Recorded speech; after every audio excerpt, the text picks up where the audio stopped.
but the gal too tall. There's no intro. Nope, we don't do them. Never. We're actually contractually obligated. We are bound to not have an intro, so that's kind of what's behind that. Yeah, I like that answer. We're gonna go with that. There was a yes. Did I change it to a but? I'm waiting for a conjunction. Junction. What's your function? We are under obligation that we cannot discuss the terms. So. Okay, that was a no. Was that a no? I sure love these French fried potatoes. No, you don't, Oprah. Dang it! No, that's not what I want. That's not what I want. That's not what I'm about. I want to be yes ending. I'm about acceptance. I'm about taking whatever, giving back more. Wow. Right? Sure. Did you have an improvisation class? Did you take a class that was called improvisation and had a 3-digit number after it? In college. Sure, or at the community center. I don't care. I took. I did in summer intensive acting court classes, and we had improv there, and then I did improv at a improv company in town classes. So no.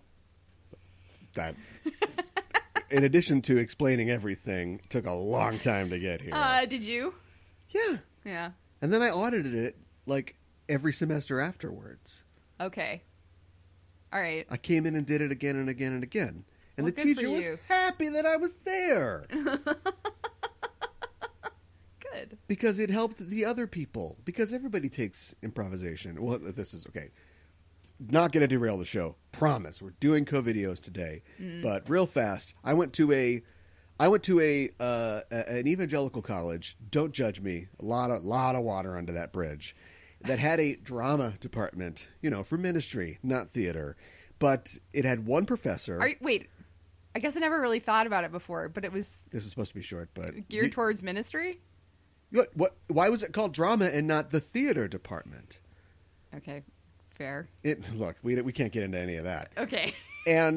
But we didn't, about halfway through. So like when I got there, like my freshman year, I think there was like 2 graduating theater students. Okay. Maybe 1, maybe 2 people actually graduating from the school with a degree. And by the time that I left, it was like maybe 5, maybe 6. Mm-hmm. And the theater professor, about halfway through my my junior year started, he suddenly went, we got to get people in here. We got to advertise, So suddenly he's like doing outreach, and he's like, yeah, I'm going to cast a football player, in the role of, it wasn't Stanley, but what's the Inge play with a Stanley figure? Oh boy, I don't know. Little Sheba or whatever. I can't remember. Anyway, just that like wife beater type thing. Sure. And if you can't act, it just doesn't matter, But people are going to see him. They're going to go, oh, theater. I got to get into theater. And he started promoting like the improv classes, like it's for public speaking too, or like even there's a huge divide, like in all schools, between the musical theater or like the music department and the theater department. Mm-hmm. And so he was like, get these singers over here, because they want to get acting better, so if they're in a musical or something like that. Not that we did musicals. Oh. Because that would have been sinful. Did it work? The musicals? No, his promotional... One time they changed the scene where Tevye gets drunk in Fiddler on the Roof to him having too much goat's milk. He was lactose intolerant. Don't look at me like that. I've heard this story before. Yeah, I've paid that. I've paid the price already. Yeah, All I'm saying is... Yeah, okay. It's a journey. Yeah. It's a journey. Mm-hmm. You're on that journey. Mm-hmm. I'm on that journey? Yes. Now, if you ask me how close you are we there yet? I'm going to point to a spot in between the windshield and the dome light, and it's going to be kind of indeterminate because it doesn't matter where we are in that journey. You're going to get there. Just on that journey. Yes. See, I had the opportunity to take an improv class in college. Yeah. And I was so... It couldn't be worse than my story, I guess. Go ahead. Well, my story's not great. I was so anxious about it and the idea of it, and it was an elective, so I decided not to take it. Okay, and I so kind of wish that... That's kind of what I'm asking. Did you ever get a grade to do improv? No. Okay, well... And I kind of wish I had done it, because I think You should. Maybe I would have gotten actually better at it. You know what I mean? Yeah. I have to underplay this because she could run screaming from this realization very quickly. What? What? Was my mic on? Stop it! Let's talk about the films that we're here to talk about today. Yeah. Right? Get right into it? Mm-hmm. I mean, we did 7 minutes already. Yeah, but, let's get right into it. Well, I do, but I want to talk about the future of the show, too. The show is 18. Happy birthday, show. Get a job. But, Whoa. I mean, we can't really, there's no quarantainment anymore, right? I mean, there's state of light emergency or whatever we've got going on here. I don't... It's so hard for me to judge. Shows for your dining outside with a reservation and 50% capacity of a restaurant-tainment. Wow. I think we can still say quarantainment. You don't think we can? Well, I don't want to. This is not a death cult. I don't want to. We're trying to talk about movies. Well, true. All right. Well, I don't know. We'll table it for okay, now. Okay. All right. And the table will be nailed to the wall. But let's not give it away just yet. Let's talk about my movie first. Yeah. The movie I picked is a movie called Shane. Mm-hmm. A movie from 1953, directed by George Stevens and starring Alan Ladd, that classic actor. What else has he been in? I haven't seen anything that he's been in. Oh, okay. I hadn't seen this. But he'd been in a lot of Westerns. Okay. He was also in a lot of film noirs because that was right around his time. So he was getting paired with, Veronica Lake in Glass Key, or not the Black Dahlia. What color was the Dahlia? The Blue Dahlia. Okay. It's right around that time. Okay. So he's playing a tough guy. Sure. Or he's playing a tough, leathery good guy, in a Western movie or something like that. Yeah. Very different when you think about it. Well, maybe not. I don't know. A noir hero has to be flawed, right? You And can't have a guy walk jaded. in a literal white fedora unless you're Gene Kelly. Unless you're Gene Kelly and Singing in the Rain. Yeah. And he comes in looking like Dick Tracy the White. But you have to play darker notes. Mm-hmm. And I think some of those darker notes exist in Shane. Yeah, I think so. This is based on a novel. Okay. You can tell. Why do Okay. I say that? Why do you say that? There's always been bad movies. You go and watch a Vin Diesel movie and you're like, oh, who's going to die for writing this? That's what I want to know. Mm-hmm. But then you watch another movie and it's like, great. I'm not saying they all come from books, but there's a lot of bad movies. We don't know about them because they did not last like Shane did. Right. And so, the cream rises to the top. Mm-hmm. But this really works, I think, in a lot of ways. Screenplays by A.B. Guthrie and Jack Scher. And I think they did a really good job. I would contrast this to something like The Philadelphia Story, which began as a play, is a play. It's really a Katharine Hepburn vanity project. Right. That was just being More or turned less. into a movie. But they still do Philadelphia Story around town. I just got done reading Kate Mulgrew's autobiography where she talked about being in the Philadelphia Story. Oh, really? It's like, must have been your lifelong ambition. To quote another Star Trek captain or somebody impersonating one. So tell us what happens in Shane. So I don't know that we ever established exactly where Wyoming. we are. It's gotta be Wyoming, Oh, isn't it's it? Wyoming. Yeah, Okay. Cheyenne. I knew it was. Okay, right. I knew it was out west. And it's, I think, later on established. I don't know how. The Civil War has ended. I'm not sure how many years prior, but it's somewhere around there. And we meet Shane, who is a stranger in this kind of budding community. I don't know if I'd even necessarily want to call it a town just yet. He while he is stopped at this local homestead farm, the local what did you even describe them? The local ruffians? Well, yeah, one of them is a cattle rancher. Yeah. And he's got a bunch of ne'er-do-wells that he's hired. Yes. Who, maybe hands, but they just hang out at the bar Right. all day, so I don't know who's working on the ranch. Right. And he thinks that this whole area is his claim, and there's like maybe 7 or 8 homesteaders, and he wants them all off his land. He's going to get all this cattle, and he's like going around giving notice and like, or else, and like basically threatening violence. And Shane overhears this and like he doesn't like it, but one thing leads to another. The guy who owns the farm is Joe Starrett. Wow. Okay. On paper, great name. In a movie, let's call him Star or something, right? Yeah, right. Okay, Starrett. And he's married, and they have a little kid, Joey. He ends up, who's very precocious, but he ends up staying and helping Joe with his farm, and because Joe is like, I do need somebody to help. If you're interested, we'd love to have you. And a lot of things progress. Violence between the homesteaders and the cattle ranch guy. What was his name? Riker? Rufus Riker. Great name. Yeah, right. And his men escalate pretty dramatically. And Shane's got a choice to make. Shane's got a choice to make. Pick up the gun. Do I spoil it? I mean, was there ever any choice? Yeah. What's he gonna do? He talks about not pick up the gun. Right. So he's a What's he's the a choice? It's very heavily implied that he's a really good shooter, but he's also like super jumpy, and we don't really know why. Implied, it's they show it. What's like implying up to the last? What's like third base of implying?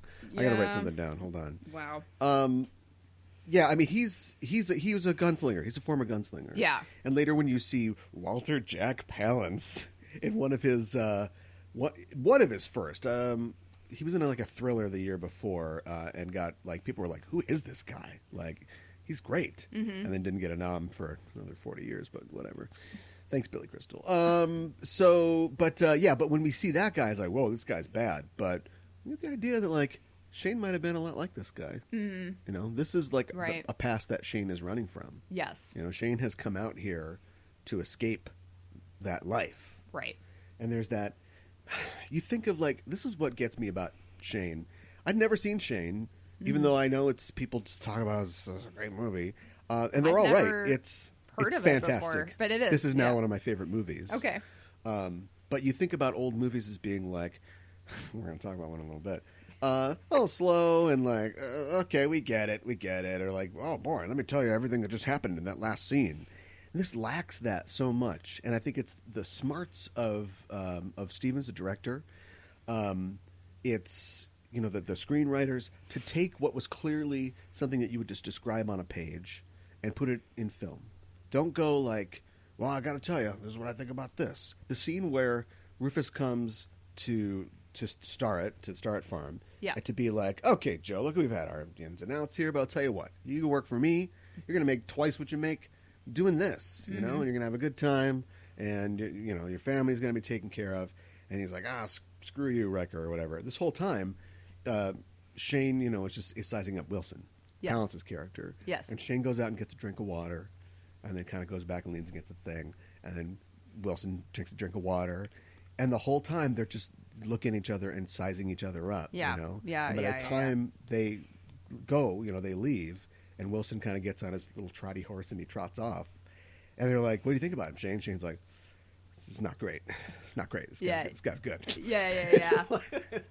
That kind of nonverbal storytelling, it just doesn't, it doesn't happen. You don't see that even today a lot of times. We can tell everybody what's going on. I think you're absolutely right about that. And I think it is done really well in this film. Yeah, or it's not. It's a huge stump. It's not a small metaphor. But when Shane comes and he's like, right, this thing's been here for 2 years. We're gonna take this thing out, and they take the stump out. They chop the tree down. Yeah, they work hard and through their efforts. It's almost insultingly simple, but you're just kind of okay, movie, let's do it. Where are we going? Right. And where we're going is he's gonna punch you. He's going to hit you over the head with his gun and knock you out. Yeah. That's where we're going. But that's because this movie has a very nuanced and provocative relationship with violence. Even in this is 53. Like they're still making westerns, and they're going to keep making westerns for a while, and then the Italians are going to get involved, and we're going to make westerns all over again. But the Italian westerns would really dive into this. But we want to see the good guy kill the bad guys. We want to see, righteous violence. But the movie posits, like, is there any righteous violence? And I think that's important. Shane is like a guy who, and I'm not saying he was like as evil as Wilson was, but he was definitely involved in stuff that he's not proud of, and yet he's the most upright guy. And probably the thing that kind of sets everything off is when he goes and goes back to the bar after they've already poured the drinks on him, and he orders 2 drinks, and he's like, "Oh, you drink," and he basically starts that fight. He does, but it's like he's like, it's the little tiny sin of, like, standing up for your. In his case, he doesn't have a farm, he's got nothing, but he's standing up for sort of his, like, pride and his honor, and also thinking about how these guys are bullying the town. And if he hadn't done that, I mean, who knows where we'd be?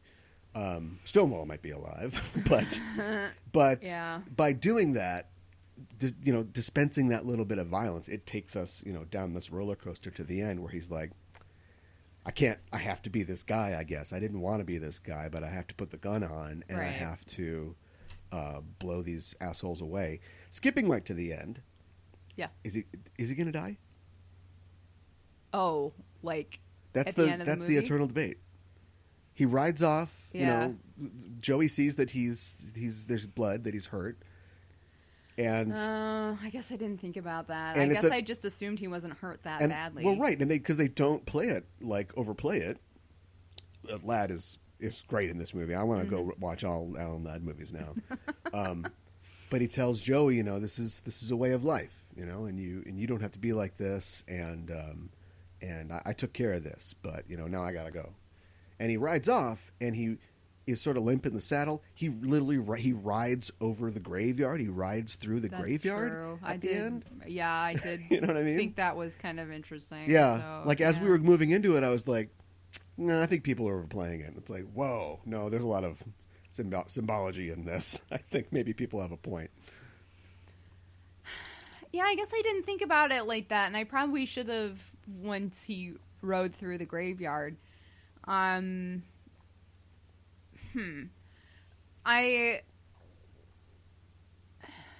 Is him telling Joey that this is like a way of life, this is a choice, is that him saying, I'm going to go somewhere and I'm going to die, and this was my choice? No, it's him saying, don't be like me. Well, yeah. It's when you're, maybe, I don't know, this is a real white male movie, I'll give you that.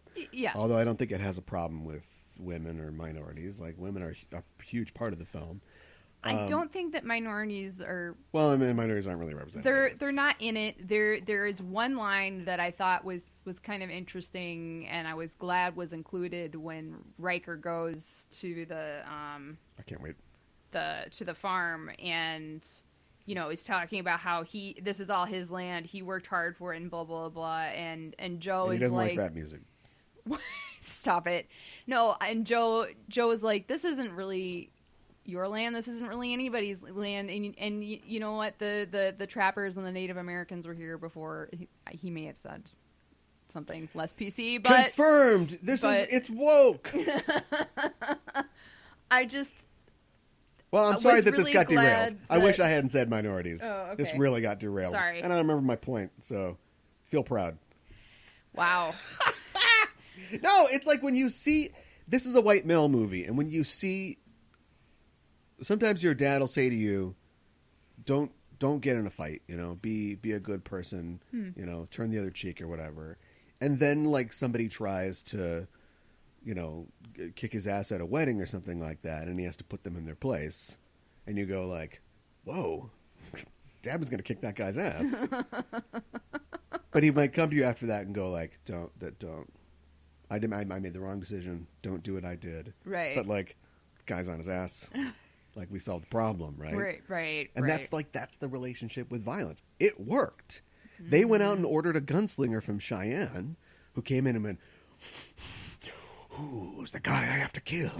Is it Tango or Cash? And basically, like, they did the same thing with Extra Steps. You know what I mean? Like Joe just let this guy work at his farm all summer, and then in the end, he just killed all the bad guys for them. Right. They did the exact same thing. Yeah. So I mean, I don't think the movie isn't saying it's right or wrong. The movie is just saying there are outcomes where more people are alive than there are other outcomes, and you have to decide which is the best one.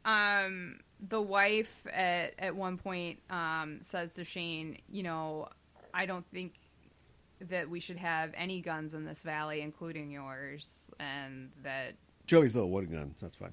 Wooden. Right, exactly. It's okay because it's a toy. I'll stop interrupting you with my dumb jokes. No, it's all good. There's something. This is not about theme at all. There's something that this movie and a couple movies that we've seen that were made around this time get right, and that is you don't see geography porn anymore.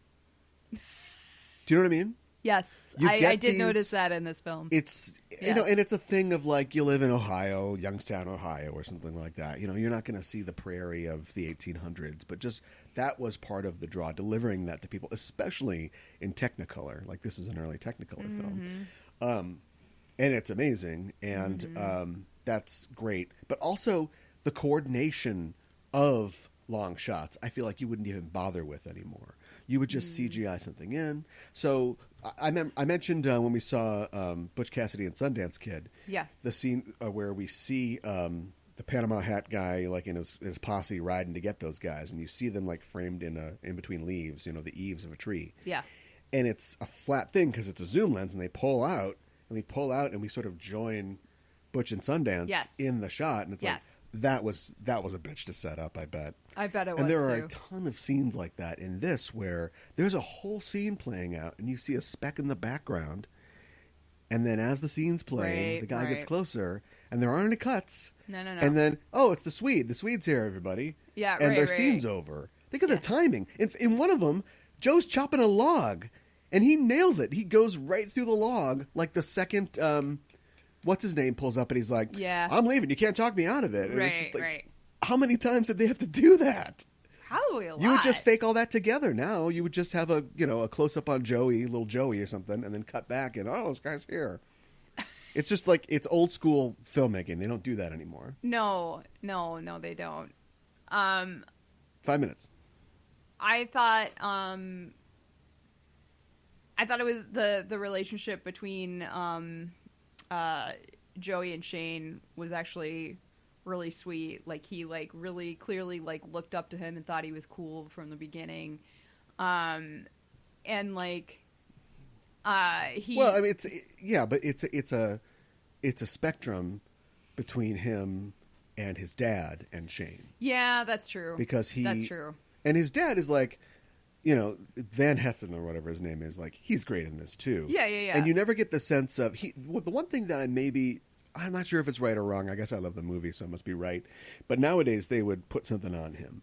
His only thing in this is that he's not that guy. This is the scene from The Expanse where they find that guy's kid. I don't remember the character's name because I hate that character and I'm glad he's not on the show anymore. Yeah, I don't hear. It's not his fault. It's not written well. Yeah. But he finds the guy that kidnapped his kid, and the kid's there, and he's like, "Come on, honey, come with me," and then go over there. And he's like, "I'm gonna kill you. I'm gonna kill you." And Amos is like, "Hey, man, you're not that guy. Don't do that. Take your daughter and go." And he takes his daughter and goes. And Amos turns to the kidnapper and he's like, "I am that guy." And we don't see that guy anymore. No, and Joe's not that guy, and that's the only thing wrong with him. But it's not even wrong. Like, he's just perfect. And like, if you do it, Converse, remake Shane. If you remade this today, you'd give him some problem, some rift with him and his wife, or like maybe he's drinking too much because he's getting depressed about this, But at the third act, he's like, throws the bottle down. I'm gonna go out there. But this is no. This is not the right way to like quit drinking. Like, I'm gonna knock you out, and then everything will be fine when you wake up. Mm-hmm. You have to complicate it a little bit because in that. But maybe that's, I don't know, because why doesn't Joey clearly loves his dad and looks up to him, but he's like, "Can you whip Shane?" Like, I know. And he's hanging out with Shane all the time, so it's fine. I'm just saying they would find some way to complicate that if they did that today. Yeah, no, I think you're right. A gun is as good or as bad as the man using it. It's just a tool. Yeah, right. That's what Shane says. That's what Shane says. How do you feel? We never find out his. We know he's a gunslinger, but we don't really find out Shane's backstory. Do you have any issue with that? No. Do we need to know? Is Yeah, it you want better a Shane that we prequel? don't? No, I don't want a Shane prequel. I just kept expecting to find out, like why he's so incredibly jumpy and that sort of thing. But I guess we can just insinuate that he was in some really bad situations. Yeah, he came from another Old West movie where everybody's shooting each other. Right. Yeah. He came from Rio Bravo. Trying to think of what else. Speaking of Rio Bravo, I've never seen that movie. You ever seen Assault on Precinct 13?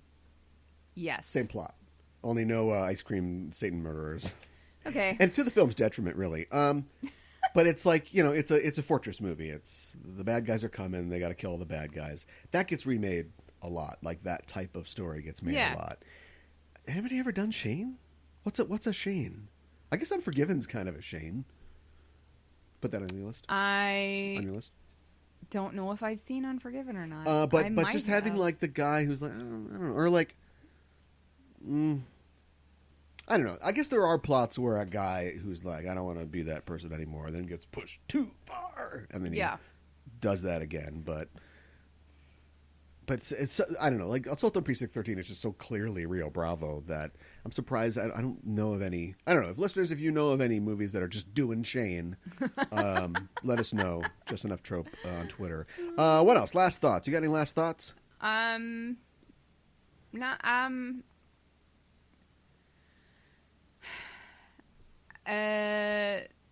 mean, so no last thoughts. Not really. I like that they band. Who's the main together. character of Shane? I mean, Shane's the title character, but I'd almost argue that Joe is the main character. What do you think? Joey? No, Joe. Oh, I'd argue Joey. Oh, really? Yeah.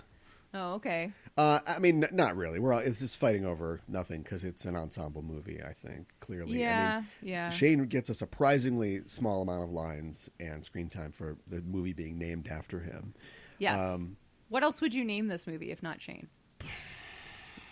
This is not the wrong. We do that on Sailor Noob. We don't do that here. Out there, not in here. But I mean, how can you have a lead in a movie that with a cast like this? Like casting is 90% of the process. And you've got Alan Ladd, you've got Van Heflin, the kid. Brandon DeWild was nominated. He nominated for a supporting actor Oscar. I don't know my Oscars history, but that's got to be the youngest person ever nominated, right? Yeah. Anna Paquin was 11, I think, right? Yeah. And maybe she's a little younger. He was great in this. Jack Palance, yeah, he was great. Elisha Cook, is Stonewall. He was in A Maltese Falcon. Okay. I'm trying to think of who else. But yeah, just like solid all around. The actress who played the wife was really good too. Yeah, Jean Arthur. This was her first color film, and I think it was her last film. Oh no! She was a Broadway star and a movie star of the 30s, 40s, and a couple of films in the 50s. But she was just like, I'm just too old to play like the young wife anymore. So she just kind of knocked it off. Yeah. Really? Huh. Okay. All right. I can't think of anything else. No. Violence begets violence. Yeah. Yeah. You're gonna get what you deserve. Pretty much. I always like in Old West movies. There's always that one guy that like when the hero or the villain walks in and stands there in the doorway, and then he's looking at his opponent, looking back and forth. There's always that one guy that's like, "Ooh," he gets his hat and runs out of the saloon. Yeah, that joke will work forever. It's an eternal joke. I want no part of this. Well, you can't break the mold on men like Shane, but they broke the mold when they made this film. Possibly favorite film that we've seen on the show so far. Shane? Possibly. Wow, that's high praise. Let's talk about our next film. Let's Yes. see if you can mirror that praise. I don't think it's going to happen. I gotta tell you, I don't think it's gonna happen. What'd you pick to watch? I picked Alfred Hitchcock's The Birds. More like the boards. Whoa, The you boards had they that? put on the window. It's on the window. You To had that keep one the- chambered and To ready. keep the birds out. You know me so well. Yes, Alfred Hitchcock, starring former model. You're an actress now, baby. Tippi Hedren. Mm-hmm. And Rod Taylor, who you don't see him around much anymore, huh? I mean, I know he's dead, but I'm just saying. Whoa. But actually, you know what? I don't think he is dead. He was in Inglourious Bastards, wasn't he? Was he? Yeah, he had a little part in that. Wow. Yeah, well, I'm supposed to do the thing, right? Yeah, well... He was a time machine guy, you know. Yeah. Do you want to talk about who else was in it? Jessica Tandy's in it. Yes. And Veronica Cartwright. A very young Future Veronica scream Cartwright. queen. Yeah. Totally underused in this film. But they didn't know... She does scream. They didn't know what they had... Well, she cries. Yeah. A cry and a scream queen. Yeah. Didn't know what they had on their hands. I'll do the recap, I guess. This is about... I don't even know what it's about. Birds. Oh, wait. First of all, did you know it's 1962 it came out. And did you know that it was written by Evan Hunter, which is the screen writer name for Ed McBain. Not his real name either. But Ed McBain is an author who has written like 200 books. Whoa. He's written detective novels, I think a little sci-fi. Yeah, he's, I don't know if he's still writing, but he's still kicking around today. Oh, wow. Huh. He must have been pretty young when he... And this is like one of like 4 movies that he wrote. And Okay. We're about to talk about why. So he, anyway, he wrote this movie. And it takes place in California, I guess. Although we'll talk about it. Yeah. And a lady named Melanie Daniels goes into a pet shop. Yep. Actually, you know what? This really is the movie. I should be talking about this. And then some birds attack, I guess. Goes into a pet shop, meets Rod Taylor, who's, I don't care what his name is. And Mitch, I think. Mitch, great. Yeah. And they have kind of a meet cute. She gets some information about him. He finds out that he has a much younger sister. I don't know how that works. In Veronica Cartwright, whose birthday is coming up, and he wants to get her lovebirds, like a pair of birds. And so she's like, I know what I'm going to do, because I'm a quirky Hitchcock heroine. I'm going to drive up to the seaside town where his family lives and drop these birds off in their house, which is unlocked. And that'll be the start of, well, we don't know what's going to start. And as she does this, she sort of meets people in the town. We're going to set, the Bodega Bay, set the scene in Bodega Bay. Yeah. The New England part of Northern California, just 90 minutes north of San Francisco. And as they are sort of meeting cute, and she's sort of meeting their family, and we're learning that she contains volumes that Tippi Hedren can't communicate, slowly but surely, weird things start happening with birds, and attacks on humans escalate until it's a bird apocalypse. Pretty much. That's a good way of describing and that it. Starts about an hour 15 into the film. I know why this film isn't a midnight movie. Why? Because everybody comes in high, and they would all be asleep before the first bird even pecks at somebody. Do you know what I mean? When are these birds going to get into this movie? When are we going to get to the bird murder? And it's weird because... Or the murder of birds. Well, yeah. I don't think a single bird is killed by a human in this. They might die in the car explosions, but... Well, there's like one like gull that like runs into He is choking a bird when he's trying to get that shutter closed. Yeah, sure. It's just a man choking a bird. But this is like... once again, we don't really research for this show, so I don't know the real story behind the birds. I know that Tippi Hedren went through hell because this is Alfred Hitchcock hates his leading ladies and loves them at the same time. But he's made Rear Window at this point. He's made Vertigo at this point. Why is he making a B movie? This is a B movie. Honestly, I don't know. I guess I never really stopped to think, the movie The Birds. What is it? The movie The Birds. What is it really about? I know a lady gets attacked by birds. Birds. Yeah, right. But kind of. Right. Late birds. But I never, really thought about. I'm just. So this is okay.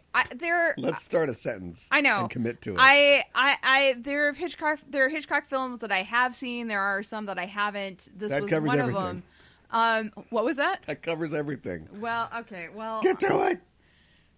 I'm just wondering, having seen like Rear Window and Vertigo and North by Northwest, I feel like everybody talks about this film and everybody talks about Psycho, and I haven't really seen Psycho. I guess people talk about Rear Window too.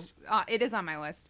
I guess people talk about Rear Window a lot too, but why do you think this is considered one of his better films? No. And you Why say people is it talk well about known it. about it? I don't think people talk about this film. Really? Okay. I mean, not for a while at least. I haven't heard anybody talk about this film.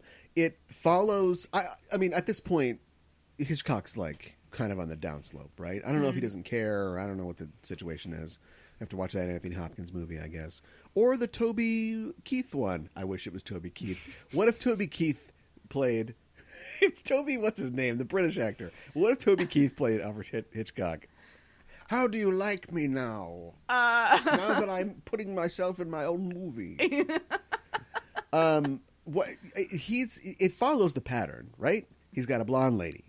Yeah. The character is kind of devious and untrustworthy. You know, think Right. about. I mean, it's Grace. You can't make Grace Kelly devious, but she does sneak into that Raymond Burr's apartment in Rear Window. Right. Or Kim Novak in Vertigo and Psycho. You know, or Tippi and Marnie. Even Marnie is not a good lady. He made. I don't know why she went back. She went back. She made That's Marnie with him crazy. the next year. That's crazy. Or even Marie Saint. You know, is in North by Northwest. Like he likes these blonde women. I don't know what's going on with them. But I don't know what the screenwriter was doing. They're trying to draw this psychological picture of who Melanie is, who, by the way, Melanie Griffith. You name your kid after the movie that you were tortured on? Oh, you think that's what happened? Well, your kid's name is Melanie. Melanie! That's a good point.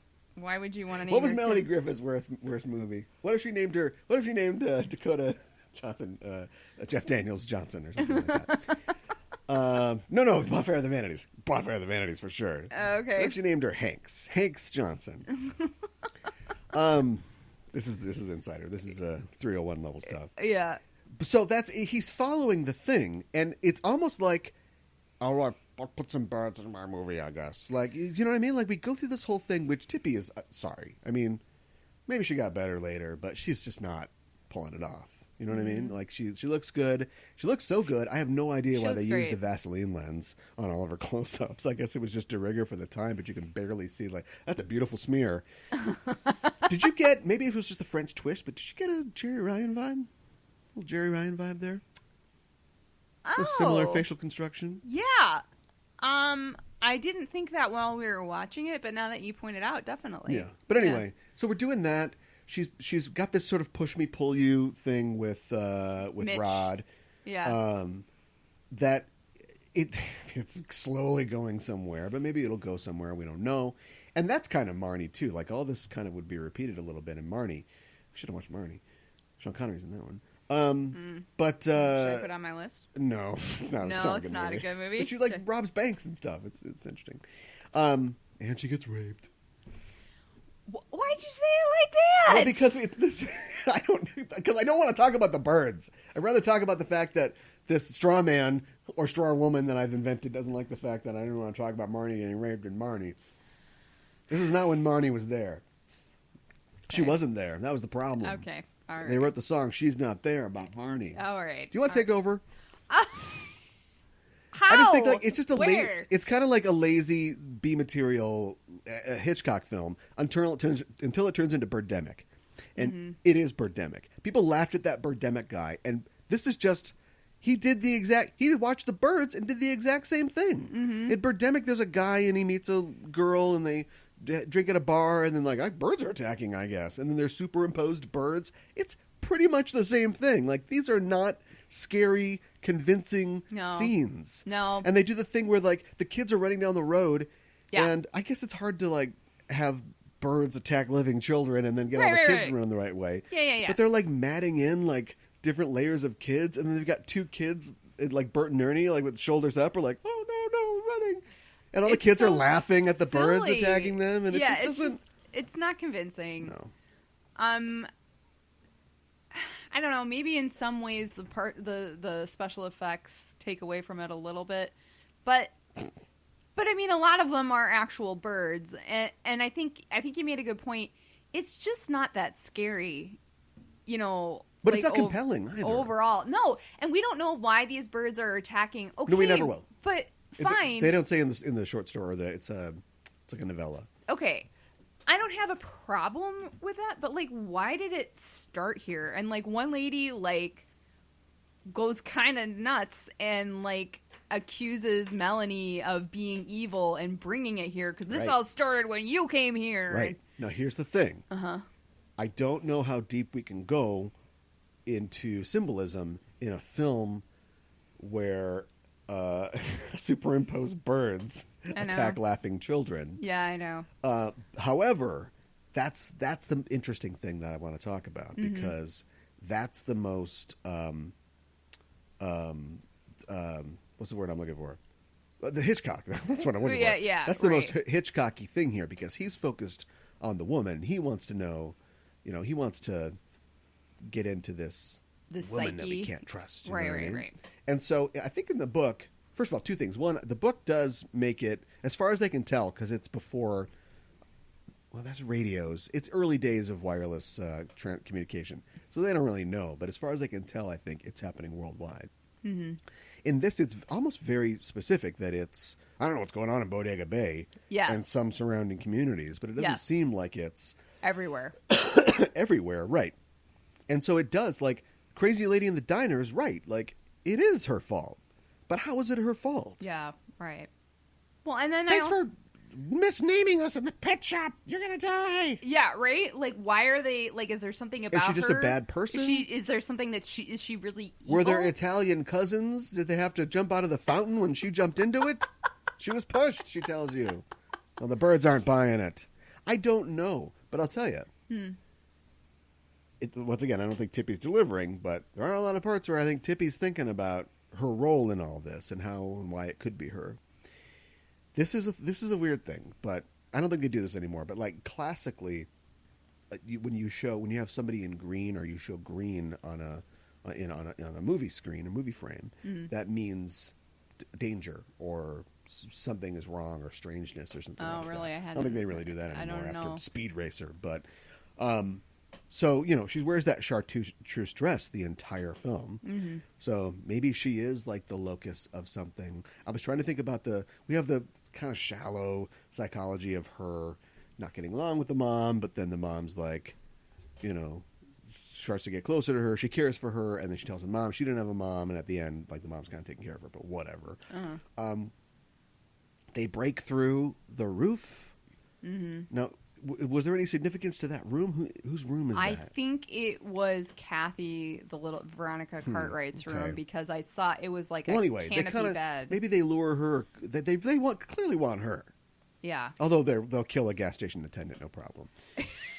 So I don't know, and I don't know if there was an answer, and that's what really bothers me. I don't mind puzzling over the answer for years, but I'm not sure there was an answer. And then none of it matters because here's the second thing about the book. At the end of the book, there's a guy who's the nominal protagonist, and they endure all these attacks, and like the next day comes, the birds only really attack at night. The next day comes, he goes out for more supplies, and he goes to somebody's house where the other characters live, and all the characters are dead except for him. Like all the characters we've met in the book, he finds are all dead. So he gets his supplies, goes back to his house, and the birds are like kind of looking at him and tries to board it up, and he's got like one last cigarette left that he finishes and kind of stamps out, and he's like, here we go. Like that's sort of, it's very fatalistic. It is. And at the end of this, they have this whole thing where they get to the car and drive off, and it's not happy, but it's just like super unresolved. There's no open question like, is Shane alive or dead? You know what I mean? Right. It's just we're on a movie. Right, and they're driving off now. Will this continue? I don't know. Yeah. They're a family now, I guess. She gained a daughter, like Melanie suggested, and they got those goddamn lovebirds. I know, right? Wow. Hitchcock invented the bomb that we can see that the characters can't see, right? Yep. No payoff. No payoff For the birds. Kind of bummed about that, I wanted Kathy to put her face in there and come out with no face. But no, nothing. I know. What did you think? His eye may be on the sparrow, but the sparrow's eye, it's on you. Yeah. What did you think they were getting at with, like... I get it. I finally get it. This is my life, people. This is just Sorry, I'm like slow. You know how comedians stand in front of a brick wall? What if they turned around and faced the brick wall? My life. Don't call me a brick wall. Because your center of gravity is low. They call her the wall. No. You can't knock her over. No, don't. I can knock her over. What were you saying? Doesn't matter. Let's talk about random weird things in this film. Go for it. First of all, I feel like we've watched a lot of films with oil lamps in them recently. Mm-hmm. I've been thinking a lot. Every time I see an oil lamp, I flash back to not the early. No. Well, let's mess it up a little bit. Let's say the early 80s. Mm-hmm. When I lived, at home with my parents, like many children do. Yeah. And we had a lot of power outages due to storms. Yeah, I feel like I experienced that. Did the power grid just get better in the 90s or something? Anyway, I don't know. And for some reason, sure, we had flashlights with the giant batteries or whatever, but we also had an oil lamp, and I could never touch the oil lamp, of course, and that was probably for the best. But I think I've got a sense of how it worked. And I feel like I won't be a man until I light and operate an oil lamp. And every one of these movies we see taunts me because they're trimming the wick and oh boy. But like the Sacrifice in an oil lamp, Gone with the Wind had an oil lamp. This had an oil lamp. We watched one last week that had an oil lamp. Mm-hmm. What did we watch last week? Persona. Persona and Godzilla. Maybe it was 2 weeks ago. It might have been one in Godzilla. There was one in Shane. Yes. I think that my folks had an oil lamp. They might still have it, but like, I don't think they ever lit it. I want an and. No, I said and. What? Her? Oh, wow. Just trying to inject going back to that. into it, but I'm not succeeding here. You think John Woo got his first boner watching this movie? Explains a lot. Whoa, what else? What? The birds. Oh, the birds! It was right in front of my face. No yeah, they're on your face. They're tied to your head by Hitchcock. Yeah, no doves though. It's mostly gulls and they call them crows, but you said they looked more like ravens. They're probably crows. I don't know. Oh, okay. They're very similar. I don't know. They were blackbirds though. Yeah. Did you like Rod Taylor's cargo flat front pants? That was weird. Is that a New England? A North California thing? I don't know. They go to the general store, and she's like, "Do you know a Mitch somebody?" And the general store guy's like, "Oh, yep. You go up there and you go around and you take the boat road around town." And it's like, what? I know. Did you drive through a portal? I have not been to North California. Maybe there's a bunch of crab and lobster boaters up there who are all just eating at a diner in a Stephen King novel. We got to get to the diner. Let's do the diner. Okay. I like to call it the diner scene. 6 stock characters in search of a former model. Why did anybody think, even if you're doing a thing, you have to let the audience in on the thing that you're doing? Hitchcock didn't feel so. Like, maybe it's, I don't know if it's a screenwriter or it's Hitchcock, but well, yeah. They're in the diner. So many scenes in this end with like, "Oh my God, it's the worst thing I've ever seen!" Ah! Fade to black.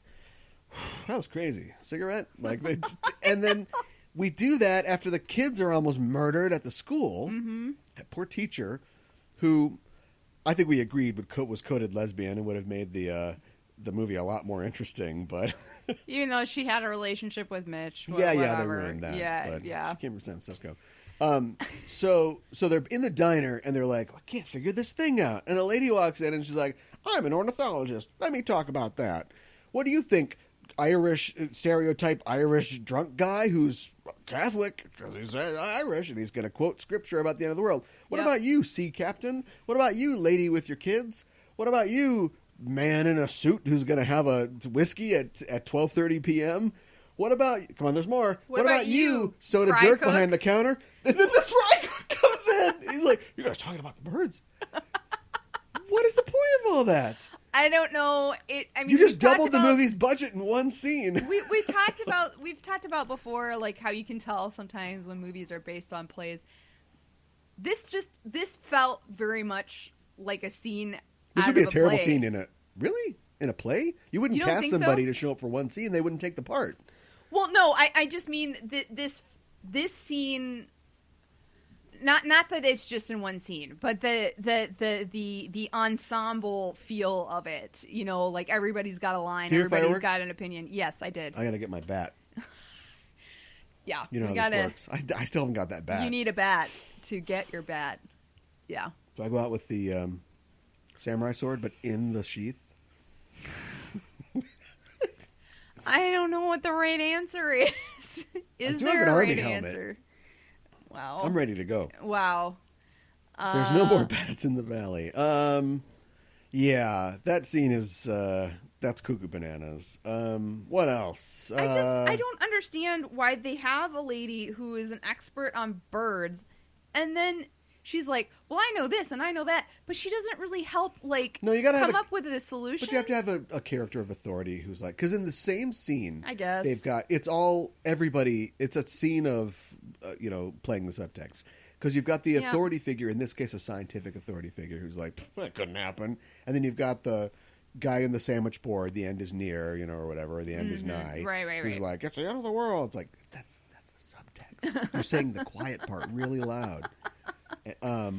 That's what that is. But it's just so clumsy. And then remember the scene where, I think this is the end of that scene, right? Tippy's like, well, I got to use the phone. And she goes outside or something like that. They hear something. Oh, no, that's when the gas attendant dies. And Tippy runs out to make a call or something. Or maybe she's just hiding in the phone booth? What happens is... I don't really care. We're running out of time. So the gas attendant thing happens. The guy who's lighting his cigar by his car and doesn't see the gasoline, they try telling him, he explodes. And then the birds are attacking. Yes. And everybody's trying to escape the restaurant from the birds. And so she's going from one place to another. It's Final Destination. She kept them all there. In the restaurant? Yeah, they're all trying to flee, right? Which people keep going outside in a bird attack. Yeah. But there's this like Rube Goldberg series of events where a guy who's standing hip deep in gasoline is like, what a time for a Swisher Sweet. Yeah. But then this he blows up, and then the gas station blows up, and another car blows up, and everything blows up, and it's horrible. And the guy's got birds on his head, and he presses his face against the thing, and he's like, why are you killing us, green lady? Why? And then we fade out, and we come back up at the house or whatever. Maybe that's what it is. Maybe, because I was saying, of course, that escalated quickly. Yeah. But that's like one of 3 action scenes in the movie. Why stack it all on top of each other unless she is the dangerous woman? In this case, she's supernaturally dangerous. They really didn't like that bird prank. Wow. The bird prank in the pet shop? That's so silly. Yeah, it is silly. Pretty dumb way to open a movie. Hope nobody does it. And then, so while that's all going on, before she leaves the diner, a series of crazy things happen, and we see Tippy's face. And we do that thing where something happens, we cut to her face. But as we do it, we cut for like maybe 16 frames. And she's looking in one direction like, oh, blank look. She gets better. Oh. And then her face turns 3 clock points. Oh. We cut back to her. Oh. It's like stop motion reacting. I think you called it that while we were watching it too. Don't give it away. Yeah. Also, there's more driving in this movie than Bullet. Right. Like, we get it. I just felt like Hitchcock's just padding this out because there's no story. Yeah. We see her take the boat. We see her rent the boat. Actually, we see her ask where the boat is. She rents the boat, takes the boat across the thing, puts the birds in the thing, comes back out, gets in the boat, starts going off.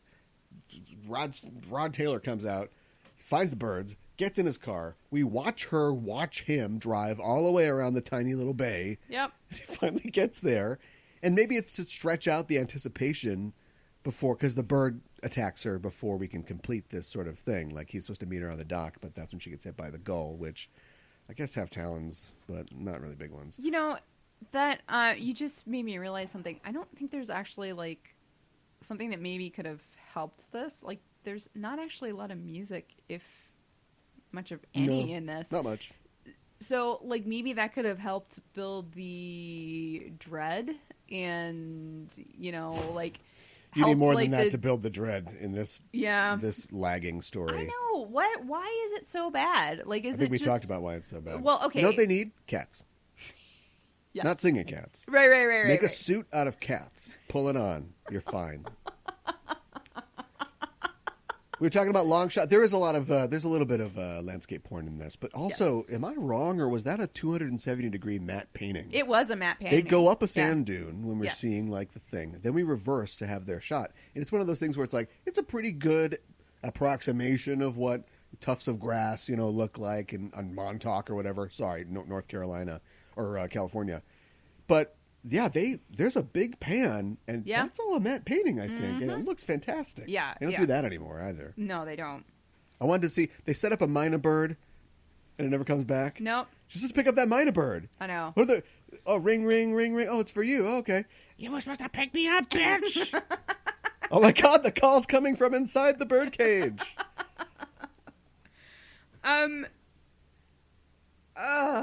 Yeah. Speaking of the phone, there's a scene where Jessica Tandy picks up the phone, and they're going to do they're going to do a cool thing where she's on the phone, but also they're having a conversation behind her. They don't. They just sit down and watch her take a phone call. And that goes on for like 2 minutes. You're right. It's, this is her Bob Newhart bit. It's really funny. Yeah, Check right? this out. And they're just watching her take a phone call. It's like you took the time to set up like this 2-layered like foreground background thing, and they don't do anything with it. You actually just reminded me of something because of that scene. So they have chickens, and they're concerned because their chickens aren't eating. And, of course, chickens are birds, and this is affecting all birds, except it doesn't affect the lovebirds for some reason. Chickens get flies, so maybe the chickens are like, they'll be there in the sequel. They'll show up. We're here. Ooh, we're tired. Wow. We had to walk the whole way. But she goes to the other farmer's place because his chickens weren't eating, too. But other than talking about it those couple of times, we never go back to the chickens. Nobody is attacked by chickens. Nobody is. I mean, What are you going to do? Well, I mean, you could make it scary. Yeah. The whole point is that the idea that birds would kill you is scary. So make chickens scary. We got to go. So I want to say real fast. I understand why this. First of all, there isn't a lot of music, but all the bird scenes are just screeching, and it's supposed to be horrible, but it goes on for so long. And I was complaining about how they start the credit sequences. It's just an ear rape of like bird sounds. Yeah. And I think they do that, you're supposed to put that later in the film, right? Orson Welles put the parrot in Citizen Kane to wake everybody up. But you're kind of giving away. What if we don't see any birds? And it would be a long time. Right. And then, a bird. Isn't this the birds? Oh, that's right. These birds are going to kill everybody. But I think he put that to be like, no, don't worry. The scary birds are coming. It's going to be an hour. Tippi Hedren would go back to animal attacks when she made the 1981 movie Roar, which is a movie that's basically, the Tiger King or Tiger Queen of movies about a lady that keeps lions in her house. And the lions go crazy and attack her. It's weird because she's an animal rights advocate. You'd have to be after Megan the Birds. But the movie, she got like her scalp ripped off, and all the actors were attacked on the set of this film. Yeah, and it's just like people watch it as like a B movie film and think like it's awesome. So I don't know how that helps animals. I don't either. What else? I want to mention real quick. I noticed with both of these films, we have. We're over an hour. I'll be quick. We have precocious kids who befriend a stranger who's new to town. Let's hook Joey and Kathy up. Yeah, there you go. And they beseech them to stay for whatever reasons, and then trouble happens. But they have a bond, So. This is this also is kind of Psycho in a way, right? You've got a blonde lady who we don't know much about. She leaves town with a package. It's $50,000 in Psycho or whatever it is. It's a pair of birds and this, and she's off on a quest. And we think the movie's going to be about Kim Novak spending this money or whatever, or in this case, her giving this guy these birds, and we're going to see where the relationship goes. And then we get that's not the case. Right. Happens sooner in Psycho though. I was not gonna lie, I was a little disappointed by this film, to say the least. Maybe my comments have made that obvious, but I also agree with that. Oh, no, Janet Leigh. Janet Leigh was in Psycho. Right, right. Okay. So that's another one. Yeah. Another blonde. And he's like, I had so much fun killing Janet Leigh in a shower that let's kill Tippi Hedren in an attic with birds. Be tough to play Clue with him. He'd telegraph too much. Or Yeah. it'd just be you would just know what you want to do. It was Harry in the garden with the trouble. I don't know. Yeah, I was trying to. Yeah, there. The murder weapon was 39 steps. Maybe we should do a Hitchcock show. Get a little education. We clearly don't know what we're talking about. We done? I think we're done. Yeah. Wow. Well, one up, one down. Yeah. It happens. It does. We don't always know before we watch them. Fun facts. Tippi Hedren, born in New Ulm. Minnesota. Yes. Yes. Which is just, I don't know, maybe an hour west of, maybe a little more than the Twin Cities. So when maybe she did know how to use a boat. I don't know. And Jessica Tandy, of course, worked for a long time at the Guthrie Theater with her husband, Hume Crone. Yes. So every time I saw her, I was like, oh, that's Guthrie acting right there. No, it's not. The Guthrie didn't exist until 1963. Like, this movie was made before that, so... Maybe she helped establish what clearly Guthrie she acting did. is. Yes. Yeah. A lot of tea drinking is what it is. Oh. Well, win some, lose some, but you always learn. Yes. And we're going to continue to learn in the future when, I guess, we come back, because we're going to keep doing this. I guess. And one of these days, we'll have an intro. But like they say... Promises. Like Kira Sedgwick says in Singles, seems like not having an intro is kind of your intro. It kind of is. Yeah. So give that one away. Yeah, but we will be back in the future. In the meantime, I hope that you are doing well and things are getting back to normal for you. But stay healthy and stay safe. Follow the guidelines and live your life. Have a good time with it. Watch out for birds. And that's the end.